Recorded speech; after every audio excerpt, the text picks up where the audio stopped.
ఈరోజు నేను స్వీట్ చేస్తున్నాను, పెసరపప్పు పాయసం. కావాల్సినవన్నీ పెసరపప్పు, సగ్గుబియ్యం, బెల్లం, ఇలాచీ పౌడర్.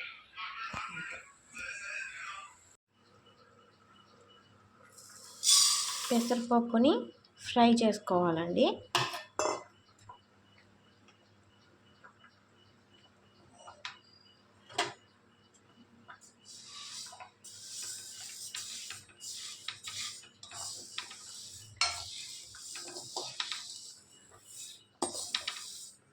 ఇవాళ నేను స్వీట్ చేయబోతున్నాను, పెసరపప్పుతో పాయసం.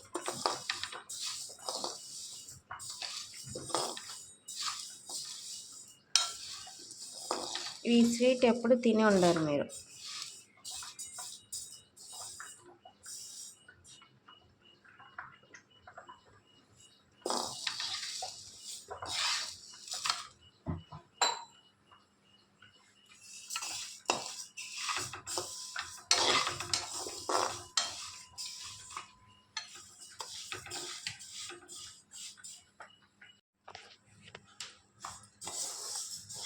ఇలా ఫ్రై చేసుకోవాలి. ఇలా వేపుకున్నాక లైట్ గోల్డెన్ కలర్ వస్తుంది కదండి, అప్పుడు స్టవ్ బంద్ చేసుకోవాలి.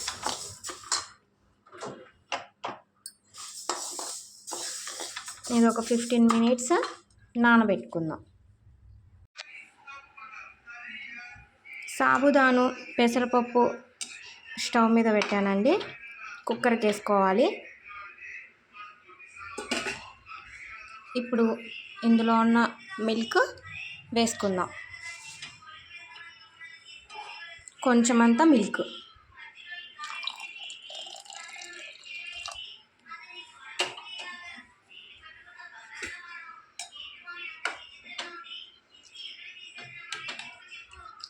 ఈ పెసరపప్పు సాబుదాను ఉడకడం కోసం పాలు, కొంచెమంతా వాటర్, ఒక టీ గ్లాస్ అంతా వేసుకున్నాం. ఇప్పుడు ఇందులోనే చిటికెడు ఇలాచి, ఇప్పుడు మూత పెట్టేద్దామండి.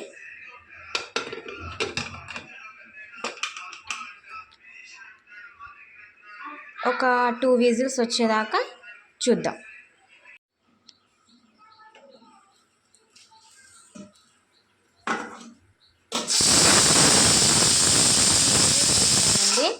మనం స్టవ్ బంద్ చేద్దాం.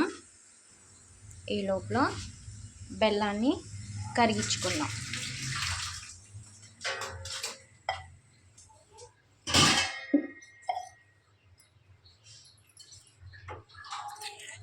స్టవ్ వెలిగించుకొని కొంచెం అంతా వాటర్ వేద్దాం. ఇది బెల్లం కరగాలి కదా, కొంచెం అంతా వాటర్ వేద్దాం. వేసాక బెల్లాన్ని కరిగించుకుందాం.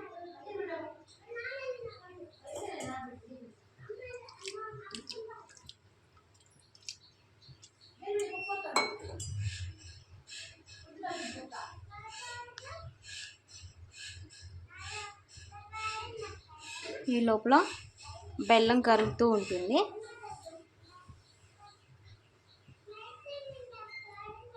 మనం ఇలాచి దంచుకుందాం. వేసుకొని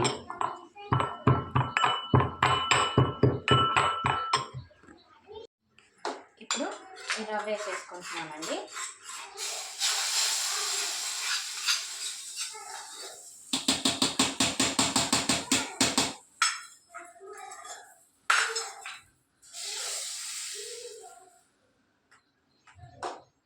ఒక 10 మినిట్స్ ఇలా ఉడకనిద్దాం.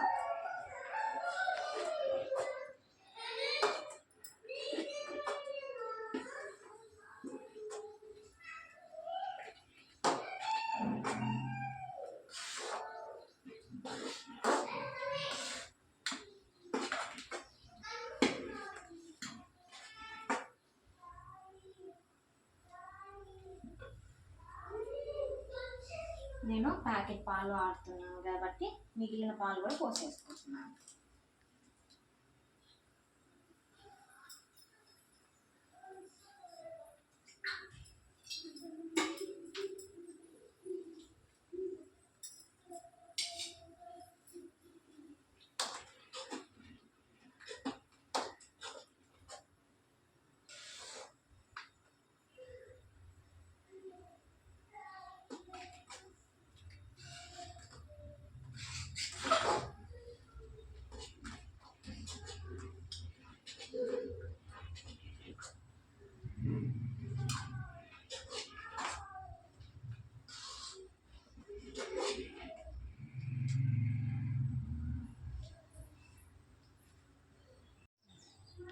ఇందులో స్పెషల్ ఏంటంటే అందరూ పెసరపప్పు సగ్గుబియ్యం అందరూ వేస్తారు, కానీ ఇప్పుడు ఇందులో సూజీ రవ్వ వేయడం స్పెషల్.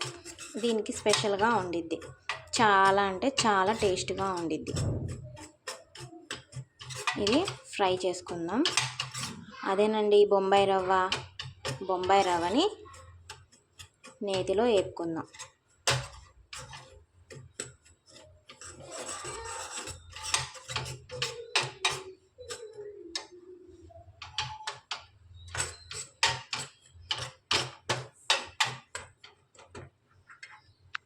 ఒకసారి తిప్పుకుందాం, అడుగంటకుండా తిప్పుకుందాం. సాబుదానా అడుగంటుతూ ఉంటుంది కదండి, అందుకు.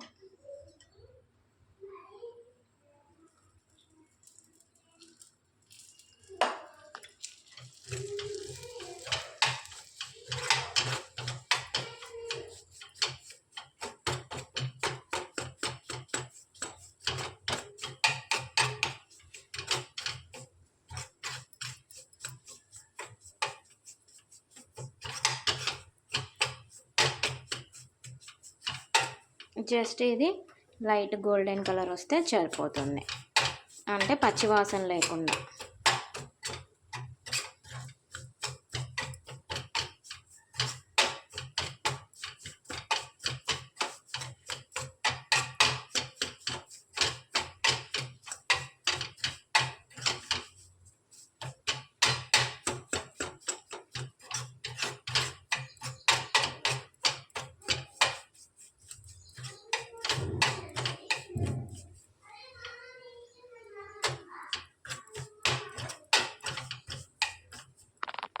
లైట్ కలర్ అయిపోయింది కదండి, వచ్చేసింది కదా. ఇప్పుడు మనం ఇందులో వేసుకుందాం.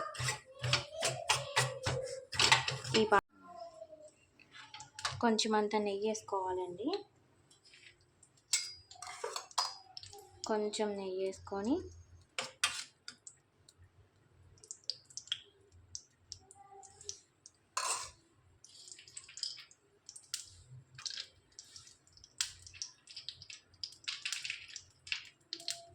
జీడిపప్పు ఫ్రై చేద్దాం.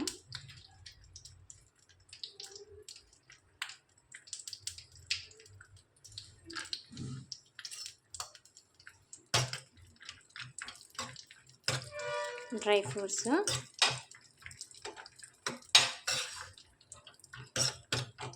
జీడిపప్పు, బాదం,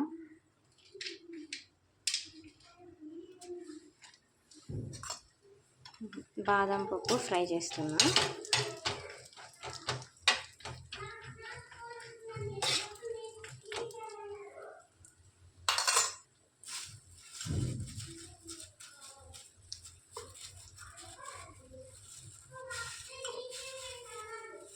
కిస్మిస్ ఒక 5 వేస్తున్నానండి, అది మీ ఇష్టం. మా ఇంట్లో తినరు కాబట్టి నేను వేయడం లేదు.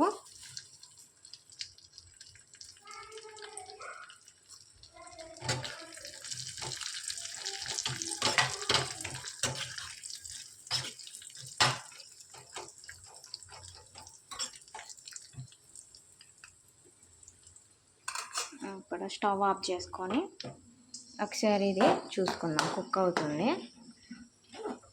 దీంట్లో పాలు, పెసరపప్పు, సాబుదాన్ ఉడికించి గిన్నెలో వేసుకున్నాము. మళ్ళీ కొంచెం ఉడకబెడుతున్నాము పాలల్లో. ఇప్పుడు ఈ డ్రై ఫ్రూట్స్ వేగాయి కదా, వేసేది.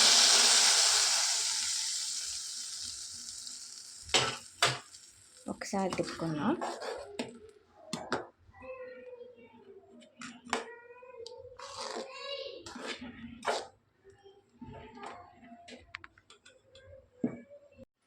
ఇప్పుడు మనం బెల్లం వేసుకుందామండి.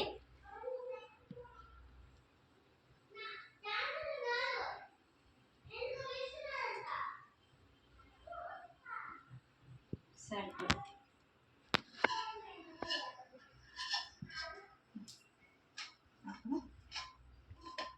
స్టవ్ ఆఫ్ చేసుకుందాం.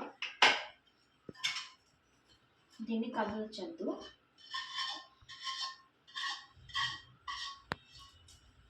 కదల్చకుండా ఉంటేనే పాలు ఇరిగిపోకుండా ఉంటుంది.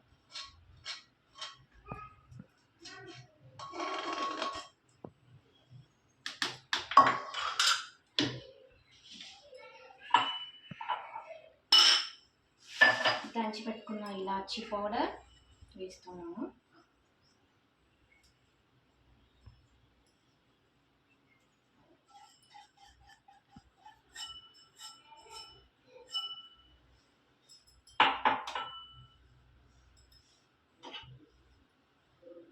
కొంచెం నెయ్యి,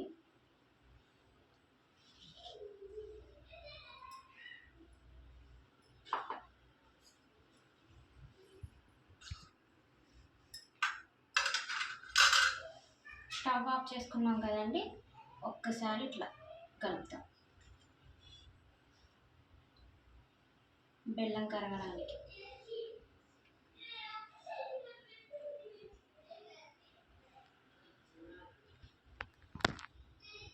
అంతేనండి, పెసరపప్పు పాయసం రెడీ అయింది.